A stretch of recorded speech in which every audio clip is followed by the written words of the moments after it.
This is The Cure. Okay. You never Trump, folks.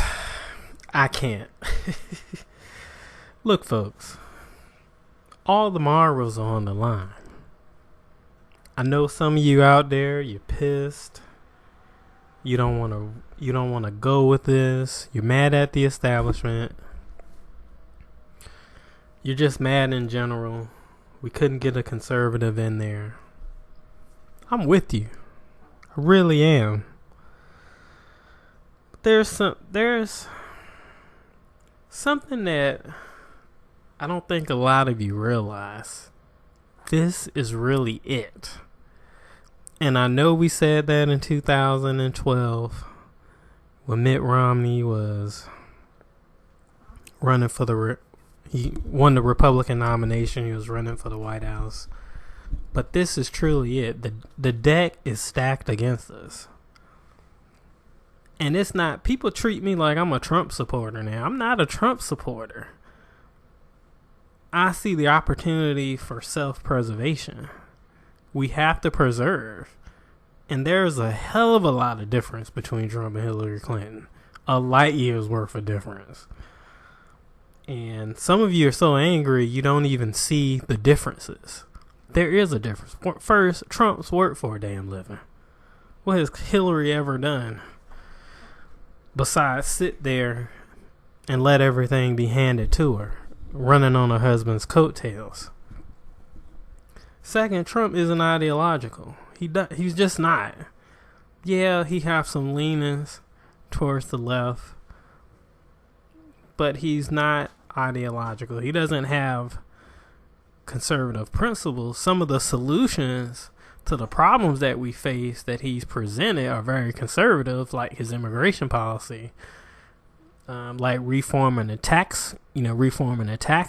Those are, just some few examples of some things that are conservative, but he's not a conservative. He's never ran as a conservative. I mean, you'd be fooling yourself if you think he did. He's not. That's just not who he is. But the point I'm trying to make is that there's more good than bad. And I'm not comfortable either. I'm really not. But Hillary Clinton, we die. The country dies. Look what's on the docket. You have the Supreme Court. A possibility of 3 vacancies. Possible. Maybe even 4. Because those other justices are aging. 5 max. You may get 5. You just never know. But let's say 3. 3 Supreme Court seats. One's already open. 2 more possible. You have Common Core, which we need to gut. And this is a matter of... This is a small matter to resolve. A lot of it is executive order. Like, yeah, they passed some legislation giving schools more flexibility, but a lot of it can be done by executive order, by directing the Department of Education to not that they won't enforce it, but to make it mandatory. They can not make it mandatory. Currently, right now, they can either opt out under the current law and face having funds withdrawn up to the discretion of the head of the Department of Ed. But, that's just one issue. Net neutrality. That's a huge one. We're talking about potential encroachments and infringements on free speech. This can be, the FCC basically legislated from the bureaucracy, and how they passed it was really slick. It was about 2008, 2009. There was another previous net neutrality case, and it died in court. It basically died in court. A lot of different interests sued the government, and they fought the case. They fought the overreach by the FEC. And at that time, there wasn't no legislation, just like this recent measure, but people really fought it. And when it came down to the court's decision, the court ruled in favor of the plaintiffs over the government, and it died right there. And it can be overturned with an executive. That's another thing that we could get via executive order. It doesn't have to pass through Congress, because that's how it was instituted. It was instituted by executive order. We can get rid of it. We have to get rid of that. I mean, our internet that's the most, that's, man, that's freedom maximized in this country, the internet. Nothing's wrong with it. It's a great marketplace. All of the freedom, all of the mobility in the world. There's very little to no regulation. We have to get rid of that. We don't survive with net neutrality, not with the government trying to reclassify it as a public utility. We don't make it. I'm sorry. Immigration. Hillary Clinton, on her website, pledged to go even further via fiat on immigration within the first 90 days of her presidency. Folks, that's the kicker. If she's allowed to give blanket amnesty to the illegals here, you're talking about you won't see a Republican president for a long time. We will lose the presidency, we would lose the Congress, and we would lose the Senate, possibly, for a long, long time. And we'll sit here and we'll watch liberals erase the Bill of Rights. And all of you NeverTrumpers and people that don't want to come out are going to sit back and you're going to feel stupid. You're talking about principles. Some of you sat out in 2012 and look where it got us. Well, Romney blew that election. I kind of don't blame you. But folks, there's no more. We're going to sit this one out and wait to 2020. This is it. The nail will be in the coffin. Amnesty will be it. This is how the Democrats won California. When Simpson-Mazzoli was passed in the 80s, we haven't won California in a presidential election since. And that's the same thing that's going to happen across the country. You have these illegals. Why do you think the Obama administration are shipping these illegals all over the place? What do you think the purpose? Folks, they are buying votes, and we already have to worry about some of the states that are giving illegals driver's licenses. There's nothing to vet in terms of driver's licenses, to voter registry. There's nothing to vet who's legal or who's not legal. Just by virtue of giving a driver's license, you can vote. So there's going to be fraud there. People are going to go out to vote. Illegals. California wants illegals to vote. Folks, the deck is stacked. I ain't got time for this. Folks, we don't have time for this. We have got to get off of our asses and go vote in November, or we lose the country, possibly forever. Forever. That means you will damn your children and your grandchildren. Second Amendment gone. Freedom of speech gone. Right to privacy gone. States' rights gone. On your watch. Your watch. And you can sit back and blame Trump, and you can blame the liberals, and you can blame people that voted for Trump or whoever.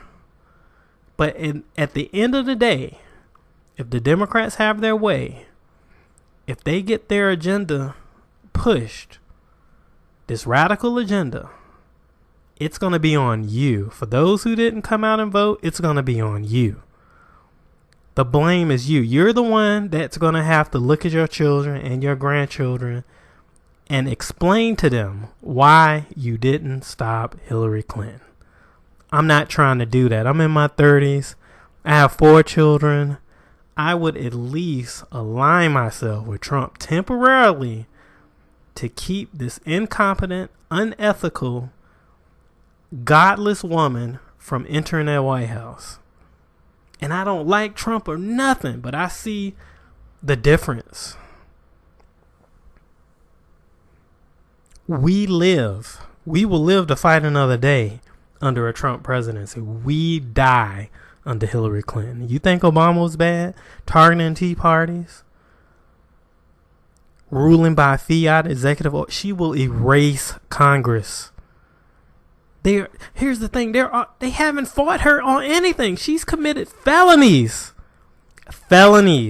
Perjury. Twice. No fight. Trump don't even have the damn nomination. Fighting him tooth and nail. Trying to figure out how to screw him at the convention. Trying to figure out how to turn the delegates. Paul Ryan's talking about suing him on immigration if he's elected. Immigration, something that's lawfully already in place. The measures in place, deportation. Yet we're getting flooded with illegals from Ecuador and Mexico and Guatemala coming through Mexico via regional passes. The Obama administration are doing food stamp advertisements in those countries, and people flooding our border. We're flying in Syrian refugees by the droves. There are already rapes being committed on our soil. These refugees are assaulting our women, our children. Are you kidding me? You're not going to vote? Y'all lost y'all damn minds. Seriously. 4 more years of this. Done. Not even 4. 1 or 2. 1 or 2. We're going to have terrorist attacks on our soil. We're going to have another president that's going to call for gun control every time something happens. We're going to have them they're already trying to push single payer. Already. Obama's not even out of office. They're just lining up the agenda for Hillary. They're trying to push single payer. We die. And after that, you know what? They're going to push the VAT tax. After health care comes the VAT tax. 20% on everything you spend. You're not going to vote? Pure insanity. That's what I call it. Pure insanity. And I love a lot of you conservatives, and I'm a fellow conservative, and I'm a constitutionalist. But just because you're a constitutionalist doesn't mean that you're going to get a constitutionalist in office. And if you don't, it's not the end of the world. The founders put the mechanisms in place in order for us to self-govern so that we can keep someone that's power hungry in check, like we tried to do with this president. We somewhat slowed him down a little. We didn't stop him. The Republicans have been caving. But we really got them up against the wall now, especially with this Trump nomination. And the fact that they fight Trump, I feel more comfortable than that than them laying down for Hillary. Because we have the opportunity to self-govern under a Trump presidency. Hillary will not care. She won't listen. She will mow us down like a patch of grass.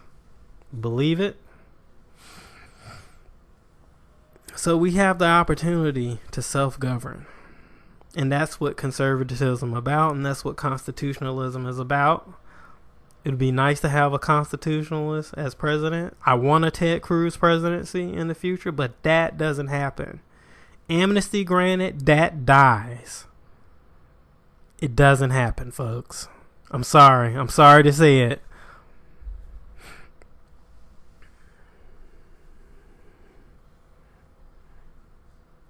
self-government, self-governance does not end or begin with the candidate that we want. It just doesn't. And I know we could totally trust Ted Cruz. He has the record. He has the integrity. His record is just crystal clear. But he's not our nominee. And so we got to get over it. We got to move on. And we got to do what we can and fight while we can. That's just the bottom line. And I know some of you are worried about Donald Trump and him. I mean, how... I don't see where he's going to be a dictator. Where are we getting that from? Just because he's, bombastic and he's very hyperbolic. I'm starting to see in between the lines, but the dictatorship thing, I don't get. First of all, he doesn't have a machine behind him. Hillary Clinton and Obama has a machine behind them. They have the media, they have movies, academia, most of the publications in print, that, and then in the government, within the bureaucracies in Washington, D.C., is filled with liberals, and God knows who have filled those seats since Obama's been in office. A bunch of closet totalitarians that are just waiting for Hillary Clinton presidency so they can keep being busybodies, writing up rules and regulations and trying to validate their existence through government oppression. So Trump doesn't have the machinery to be a dictator. Everyone is fighting him. The machinery isn't there. It won't happen. It won't. Some of these fears and assertions are just unfounded. Fidel Castro had a machine. Pol Pot had a machine. Deng in Vietnam had a machine. Mao had a machine behind him. Saddam Hussein had a machine behind him. Hosseini Mubarak had a machine behind him. The Ayatollah in Iran had a machine behind him. He did a community organizing type coup before the Shah of Iran fled the country. Lenin had a machine behind him. Mussolini had a machine behind him. Stalin had a machine behind him. Vladimir Putin has a machine behind him, the KGB. There is no machinery behind Trump. None. Zero. Zilch. Nada. Stop the bull. Some of you conservatives claim to know history, but you ignore some of the finer points, some of the intricate parts of history that are important. It's not just outcomes. What happened to the details? I thought we were more informed than this. I thought we were more educated than this. I'm personally disappointed because I thought some of you got it. I know everybody's looking at me like the sellout, but look, I'm not a sellout. From the jump, I'm supporting the nominee outside of Jeb Bush, which he was open borders, amnesty. At that, now there's no difference between Jeb and Hillary, but there's a hell of a lot of difference between Trump and Hillary Clinton, especially the experience. Look, we're $1 trillion in debt. People keep bringing up Trump's shortcomings and the bankruptcy. Folks, we're $1 trillion in debt. We're going broke by the minute. We're going to be $20 trillion in debt, $21 trillion in debt by the time the next president is sworn in. People are referring to Trump's bankruptcies and failures. Folks, we might need a person that has recovered their businesses and restructured their businesses through bankruptcy. We might need that skill set. Nobody else in the Republican field had that skill set. We may need that. I'm just saying, folks. Nobody else in the Republican field, no one else can even fathom what $1 trillion feels like. They say $1 trillion, they can count $1 trillion, but to really know what it feels like, we may need that skill set. If anything else, we need to hold on to the Supreme Court. And we need to get these regulations out of our lives. Roughly 75% of Obama's agenda have been implemented via executive order. Those are easy. By the time he gets to his destination after the ceremony, that part of the government can be dismantled and then on to Obamacare. And I don't totally trust Trump with healthcare. I don't know what his total solution is, but I'm willing to fight him if it's a bad solution. I know Hillary won't give a damn. She'll mess around and do a single payer via executive order. Look, you have illegals set to get Obamacare. That's also on her agenda. They've already lined up. They've already drawn up the plans for illegals to receive Social Security payments starting in January 2017. Folks, we have to stop that. 4 years of that? And then they get amnestized? How many Democrat voters is that going to buy? Folks, y'all playing chess, man. Y'all playing chess. Y'all playing chess. We living from election to election. Election to election. The Dems have been at this for what? 100 years? Maybe a little more? About 100 years. It's been about 100 years. We are playing checkers. They're about to checkmate on the chessboard. And all of you conservative pundits, and some of you I respect, Glenn Beck, Steve Deace,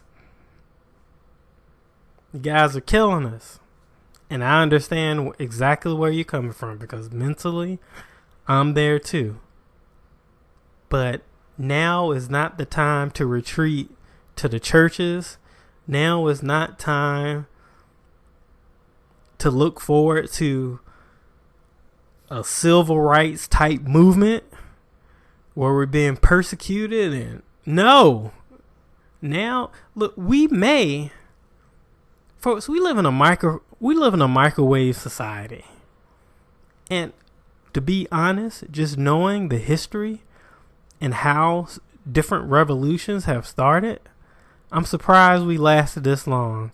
And I'm talking about from Bush, because he definitely did some questionable things and wasn't blatantly unconstitutional, but he kind of pushed it there. He pushed the envelope. But this past 7 years has been straight tyranny. It's ridiculous. But going back to my earlier point, when you're looking at revolutions and how some of them started, folks, the seeds have been sown. There isn't going to be any civil rights movement. We're not going to get sprayed with water hose. We're not going to get bit with dogs. Folks, we got guns. People are going to want to shoot straight up.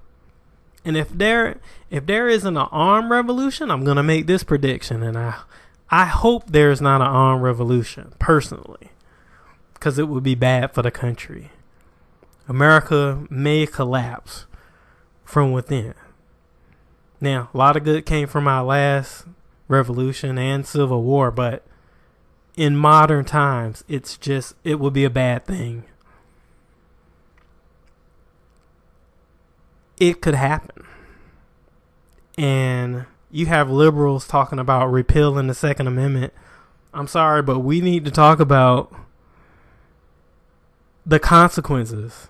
And we need to openly talk about those consequences of going after the Second Amendment and repealing the Bill of Rights and going after religious liberty. We have the equipment. Sorry. We have to talk about it. It has to be in a dialogue. They have to know we're serious. We cower. We run. We cower. We complain.